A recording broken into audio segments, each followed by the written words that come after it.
G'day, in this video we have a science fiction double feature, Dead Island 1 and Dead Island Not 2.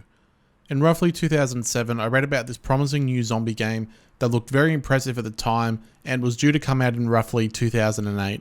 There was also promise of amazing tech that would deliver a multi-layered damage system to the zombie models. All exciting stuff, but we wouldn't see the release of the game until 2011.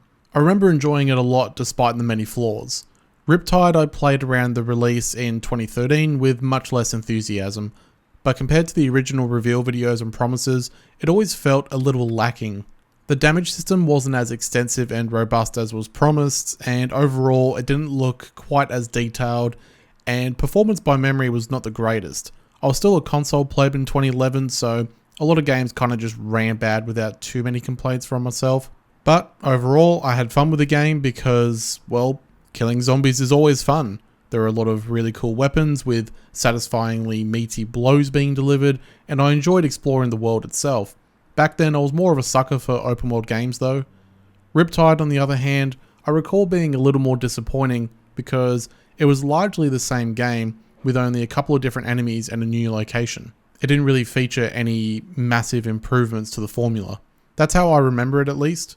Before we jump in, please note that I'm playing the definitive versions on PC with high-end hardware at a 21:9 aspect ratio. I'm not sure how they compare to the original versions of the same hardware, but I have seen some reviews mention that these new editions are worse. Just keep in mind that Steam reviews aren't always full of constructive info at times. Here's a negative review for Disco Elysium because the conversation-focused game had too much dialogue and this person couldn't figure out how to run. Alright, here we go. I want to get the story out of the way because it's the part I least give a shit about. A zombie infection of sorts has spread through the resort island of Benoi. Your character wakes up after everything has already gone to shit and is saved by lifeguard Cinemoy. After doing a bunch of missions trying to gather resources for Cinemoy and the other survivors and pick up a new companion named Jin, we hear from Colonel Ryder White. He wants us to ensure a vaccine is created for his infected wife. We head to the jungle and take in a native named Yerima, who was used in the creation of the vaccine, and head for the prison where White is. After doing some fetch quests for the prisoners, all hell breaks loose. We escape, have the vaccine taken from us, and eventually kill White. A bloke named Kevin flies us out of there. Another side character named Moen, who drives us around on a boat, is killed, but it's just a throwaway line. All was quiet, and then everything went crazy. A mob of prisoners attacked Titus and his men, and then the undead came, attracted by the screams. Moen spirited us away and traded his boat to Alvaro so that he would tell us how to find you. He was helping us into a ventilation shaft when the dead got their hands on him and... Cinemoy and the others are never mentioned again either. There's a radio message or two throughout the game where they're asking for help because resources are running low and they're worried about what's going to happen, and that's all they get. You just never see them again. Oh, and Jin is shot by White in a really terrible looking cutscene, but more on these cutscenes later. When the story does try to do something emotional, it's kind of hindered by the really ugly cutscenes. Don't expect any form of character development or memorable moments for this group either. The most we get in terms of meaningful moments is a short cutscene following Jin's sexual assault that's never delved into past the 1 minute cutscene, and then you also have the character bios when you're picking your character. That's about the deepest the game ever goes. I didn't really have any issues in the sound department. I had no trouble pinpointing the direction of enemies and could even pick up footsteps from behind me and judge the distance pretty accurately. Hits on the enemies sound fine, and exploding their heads with a well-placed swing sounds pretty satisfying. Guns also sound okay, no major complaints there.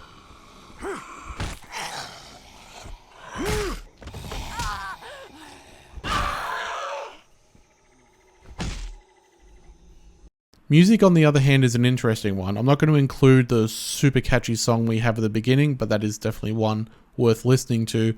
But there weren't really any tracks that stood out apart from the main menu music. You get the odd track here and there that helps add a creepy vibe or something, but it's usually brought in during basic action moments and not used in any actual scary, tense scenes. Most of the time it's just some ambient noise in the background as well. It never felt like there was any music that was complementing the experience overall. As for the voice acting, it's very much like a B-grade zombie film. which is fine because the game itself is kind of like a B-grade zombie film. It's just kind of fun, doesn't take itself too seriously.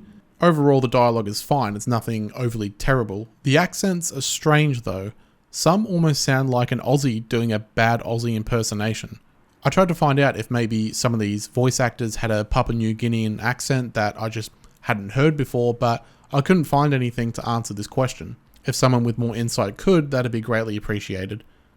Chances are it could be inexperience with voice acting, or even a combination of inexperience doing accents on top of inexperience with voice acting in general. So I see this as no more than a bit of an oddity.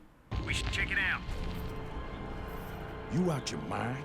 We supposed to get the fuck off this island, not hike deeper into the goddamn jungle. We need Moen for that. Trust me, he's the only one who can get you past those floating mines. Do what he wants, and he'll do what you want.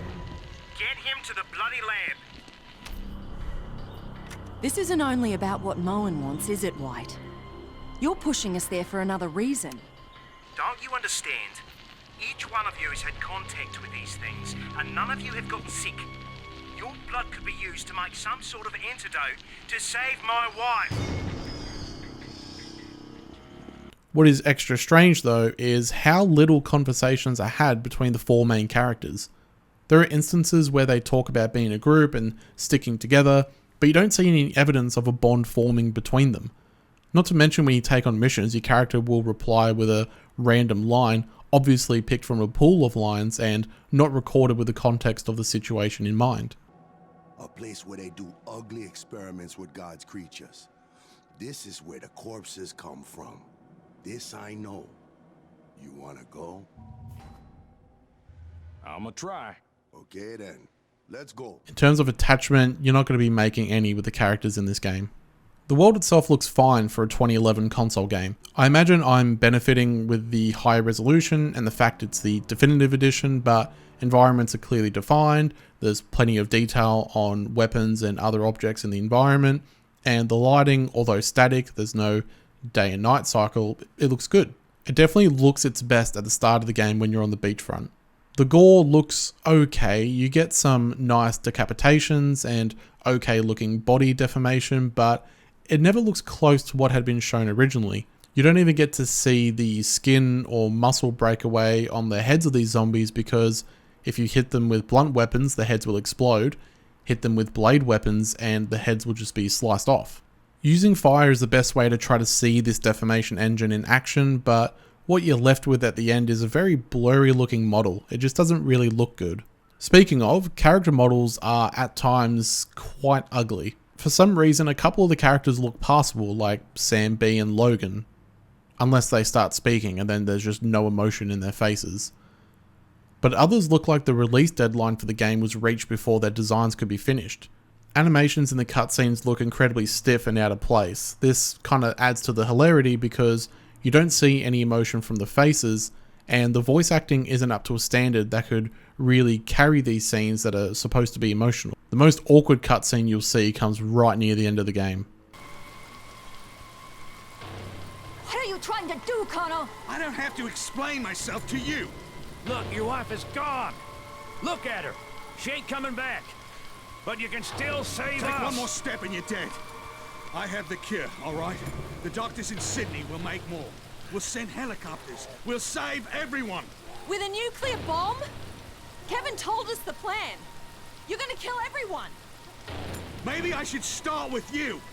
I have no choice here, right? This virus threatens the entire bloody world. Benoit is lost either way. It's easy to kill millions of faceless nobodies, isn't it? Stay back! They hardly seem human. Stop! But killing someone you love, it's not so easy, is it? Ah! Son of a bitch! Shit!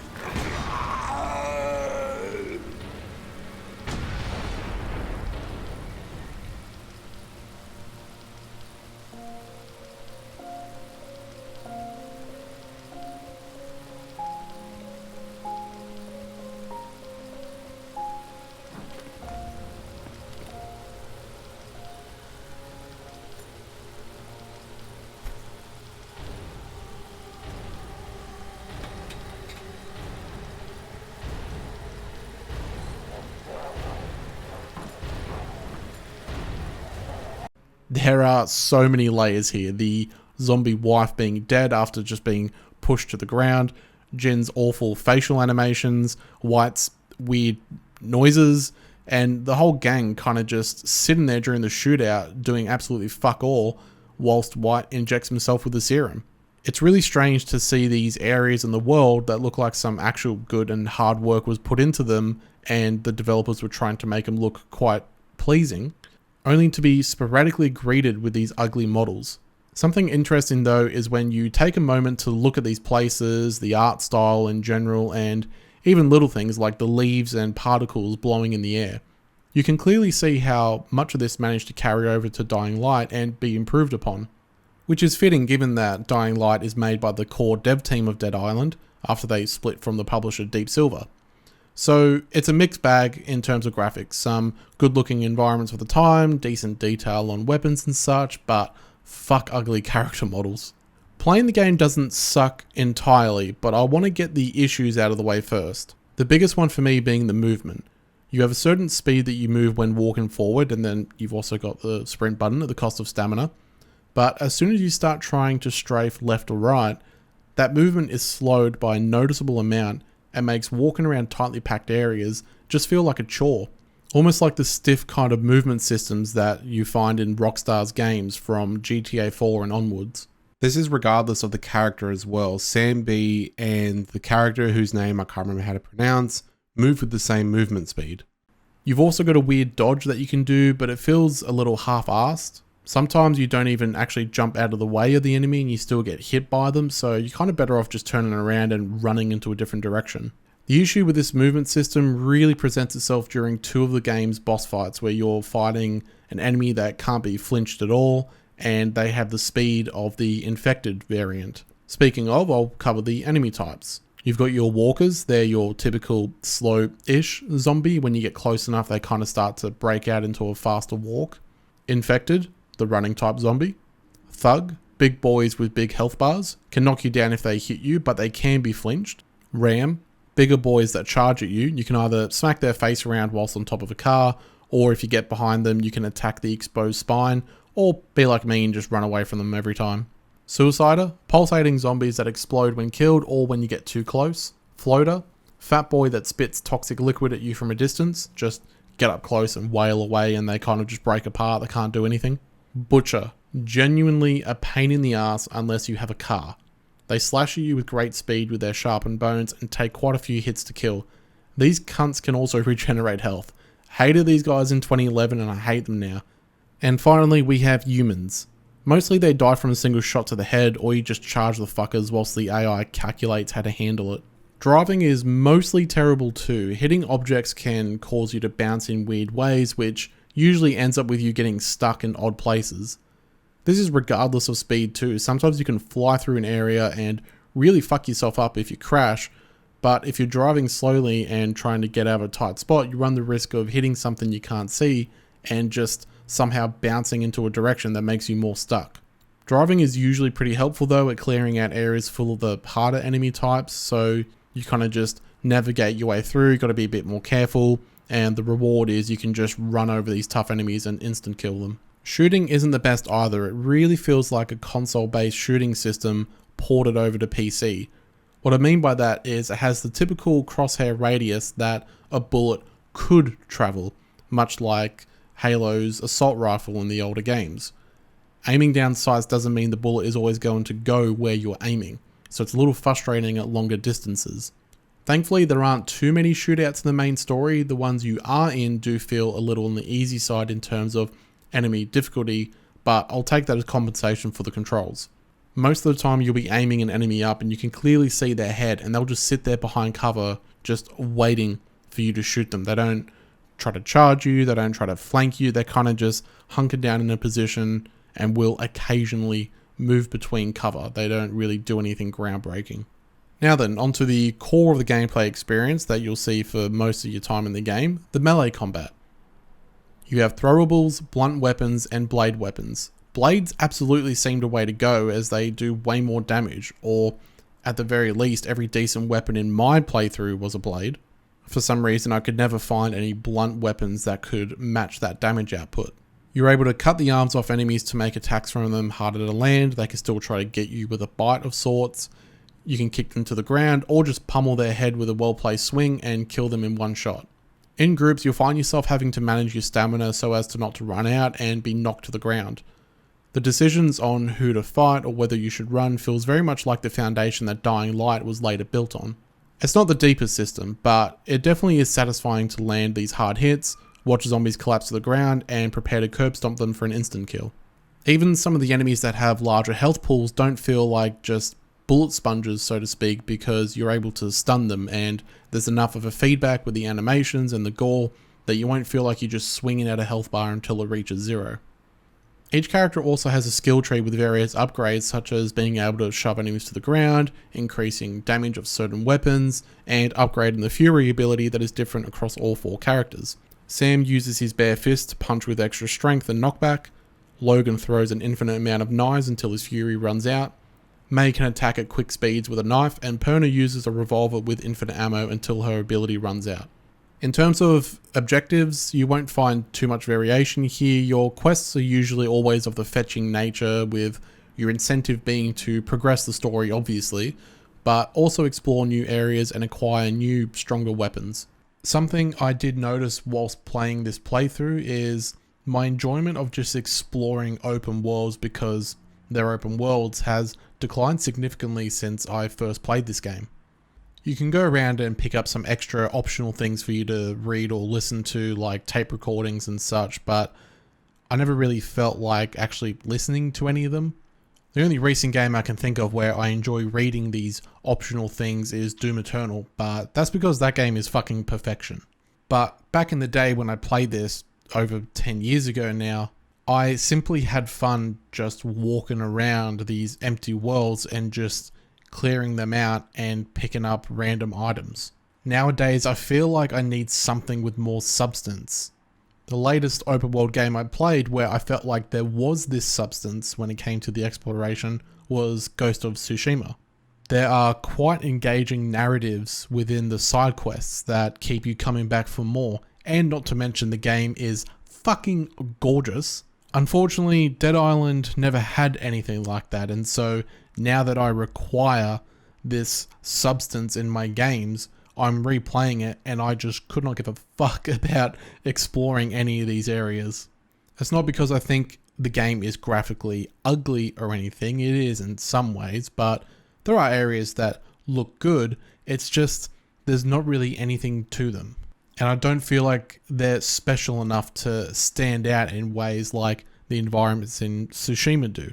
I don't really have anything more to add on this point. It was just a little bit of a tangent that I wanted to chuck into the video, and it was just something I was thinking about. But moving on. In terms of side quests, there isn't really too much of a narrative with any of the side quests. A character will tell you that they want you to grab something from somewhere, you go grab it, you bring it back, they get emotional about it, and then they give you money and then you leave. There's not really anything engaging there. I only did the main story for the video though. I only participated in about 2, maybe 3 side quests, and found myself with an arsenal that wasn't all that impressive. Even on the crafting side of things, I found myself short on so many items that I couldn't really craft a whole lot.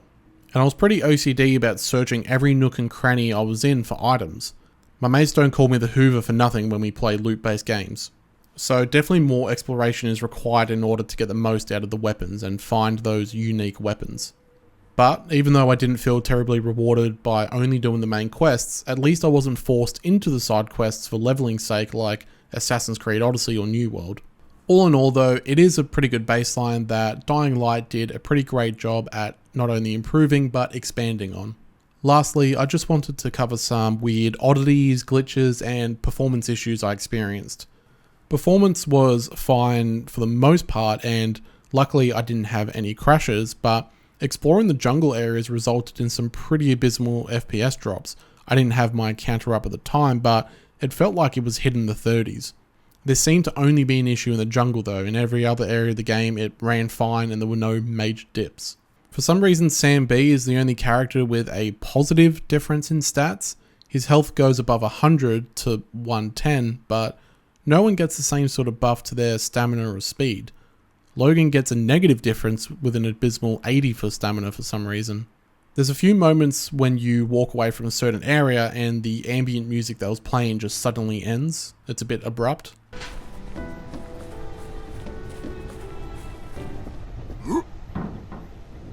We have this weird scene where it tries to be emotional, but all of the bodies belong to people we've never met or even care about, and once it starts to try and ramp up some semblance of emotion, the cutscene just ends and we're just on our merry way out of there.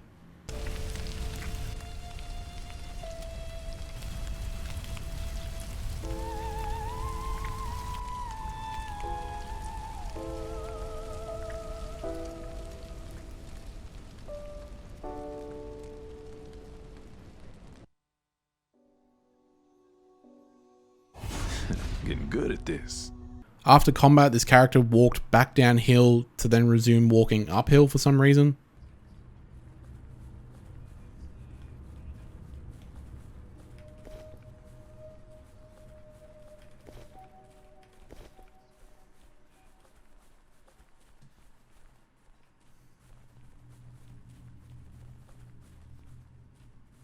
None of the dials in the car do anything. On the topic of cars, sometimes you won't accelerate or turn and have to actually let go of the button and press it again. And that's not just every time you get in the car. Sometimes you'll be turning, crash, try to reverse whilst holding the same direction, and it won't actually turn. The character kind of resets, so you gotta let go of the button, do it again. This entire cutscene has no reason to exist.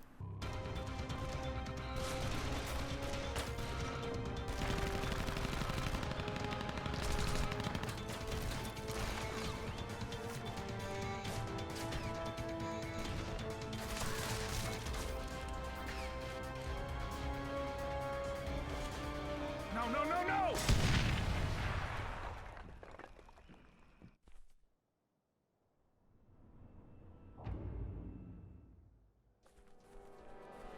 For some reason, this side character doesn't want to help, comes in very, very late after the zombie's already dead, and then later on when he does want to help, his AI just cannot.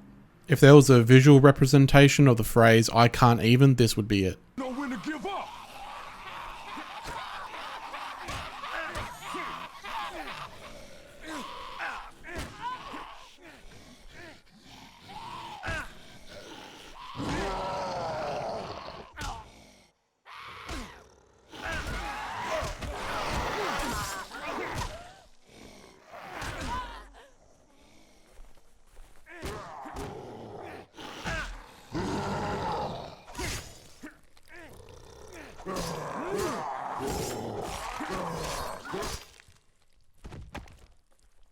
For some reason, this survivor doesn't want to take the car. You can't hop in and make them get in the passenger seat and then, you know, take the short route to the lab.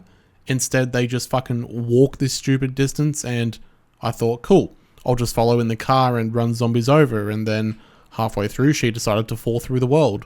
And finally, something I actually liked is Sam B singing his song to himself.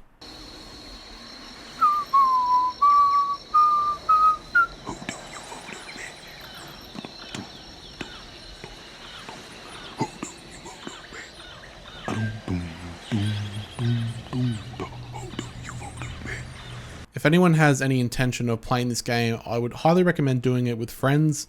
I think what's here could actually work out to be entertaining to experience with a fun group, but I wouldn't recommend it for anyone playing by themselves. By memory, Riptide was more of the same to the first game, so let's see how that compares after all these years. Yeah, this island, it's about to be nuked. Newt! Okay, I will try to be brief with Riptide, and I'm just going to go off the cuff. I'm not going to bother writing a script, not to save time or anything, or because I think the video is too long at the moment. It's just that there is not a whole lot to say about Riptide, and honestly, the short version of it is that it was an even worse experience than the first game. Story feels even more non-existent than the first Dead Island. Not only are there not really that many cutscenes that really convey what's happening, but there just really wasn't much of an impact. The character of Yerima just completely disappears after the first cutscene. You have this new character, Harlow, who has a huge impact on the story. And to be honest, I barely remember her being present in most of the cutscenes. And for some reason, they leave this really open-ended ending where you're supposed to wonder, are the survivors all still alive? Did they all die or somehow turn into zombies or something? Which is a bit strange because they're all immune anyway. It just feels like a bit of a pointless sequel bait. Traversal is more annoying.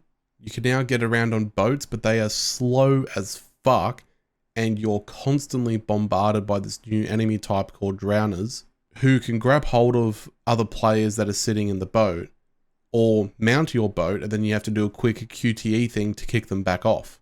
It's completely disruptive, and the only saving grace about traveling with the boat is that because I played this game with my sister, she could have the map open and tell me when to turn, or vice versa. Thankfully, the game doesn't make you do any side quests like the first game does at a certain point, so we kind of just powered through the main story. There's a new defense mode that sort of kicks in during the main story as well, where you set up some defenses, and the cool thing about it is all the NPCs that you have with you, including the main characters that are obviously not being played by anyone, are all there physically. And so they're all there to help you during the defense mode. And at first it might seem like it's better than just having two people, but I'd much rather they had just made this, you know, a one player type experience, adjust the zombie numbers for one person being there, and then obviously adjust them for every player that's playing co-op at the time. Because the NPCs, whilst they, you know, attack and they can kill zombies, they're just constantly being grabbed. It was mainly me and my sister just bouncing between areas, just slogging all these zombies and killing them as fast as we could. I don't think the NPCs really helped much at all. Mostly everything about this game is exactly the same as the first Dead Island. The movement feels very stiff and tanky. Graphics look the same. I didn't have any quests completely fail due to somebody falling through the map, so that was nice.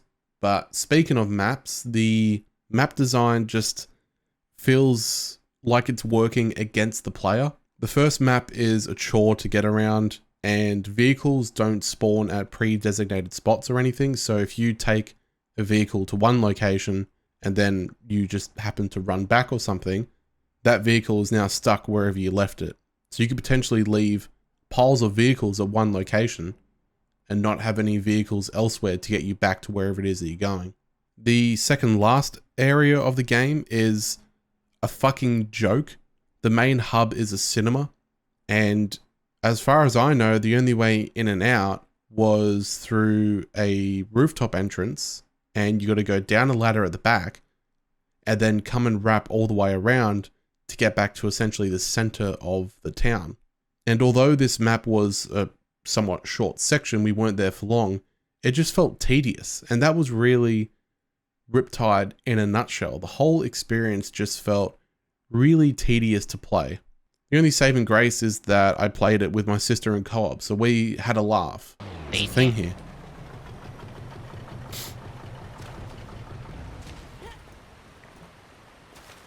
Oh no.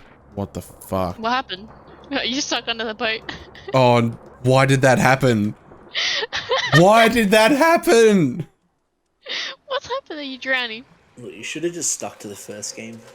I just wanted to get out of the boat and grab the loot, and it just sent me into the fucking water. I think I lied. I don't think we can get through here. Fuck's sake. Fuck me.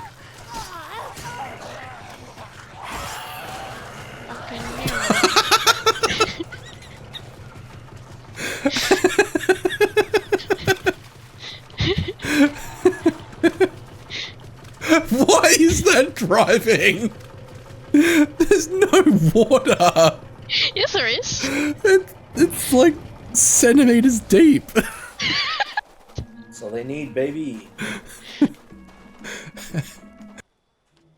need my book from my clinic. Oh shit, these medkits are just constantly respawning in.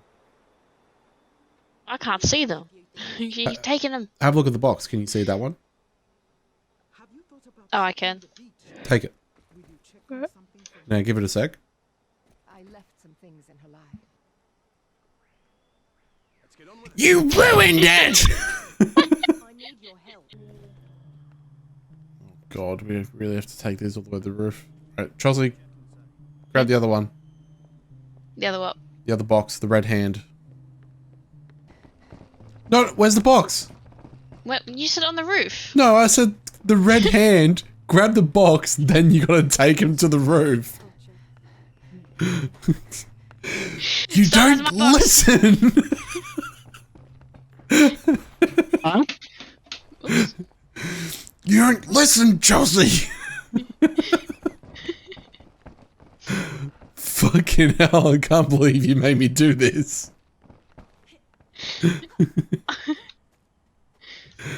I dropped my phone, I don't know where it went. Jesus Christ. I'll fucking drop you in a minute. I hope it works. I could have had this game finished hours ago if I played solo. Another addition to the game is the new character John, who's a melee expert or hand-to-hand. I didn't play him. I wanted to import my Sam B save, which came up as an option. It was there, import Dead Island character, and it had Sam B. I clicked him, and I played as the Chinese character instead, whose name I can't remember how to pronounce. But yeah, there seemed to be a little bit more interaction with the characters, and they seem to have a bit more of a personality instead of just having these random lines during the very awkward cutscenes of the first game. But overall, I just really wouldn't recommend playing it unless you can find it really cheap, like my sister did. She bought it for $6 or something, and we happened to finish the game in 6 hours, so that's pretty good value for money. Or you're just curious about what Techland was doing before Dying Light. If you have a group of friends though, if you can get 4 of yous playing, and you just want to kick back, have a bit of a laugh, not take anything seriously, I imagine you could have a lot of fun with both of these games. As long as you just joke about the tedium of playing, especially in Riptide. I can't stress enough, that game was just tedious all the way through. But I'll leave it there. So, in terms of nostalgia, my memory for the games, the first game just doesn't play as nicely as I remember. I think I've also grown tired of the kind of copy-paste open world designs that are pretty rampant nowadays. Even though I mentioned earlier that the world of Ghost of Tsushima is amazing, it still has some copy-paste elements with the collectibles and the shrines and such. Even more recently, Elden Ring, an incredible open world game, even that has a lot of copy-paste elements through bosses, enemies, even locations. But there's still more depth to them in both exploration as well as character stories and such, that it makes it stand out above the stock standard open world games such as Dead Island or any Ubisoft game. Riptide's definitely the least enjoyable though, and I guess that's saying something. If I had more fun playing single player in the first game than I did playing co-op in Riptide, obviously says a lot about the game. But anyway, that's me done. Hope you enjoyed the video. Can't say for certain what game's coming next, but I have a few ideas that I'd like to work on. So until the next video, have a good one.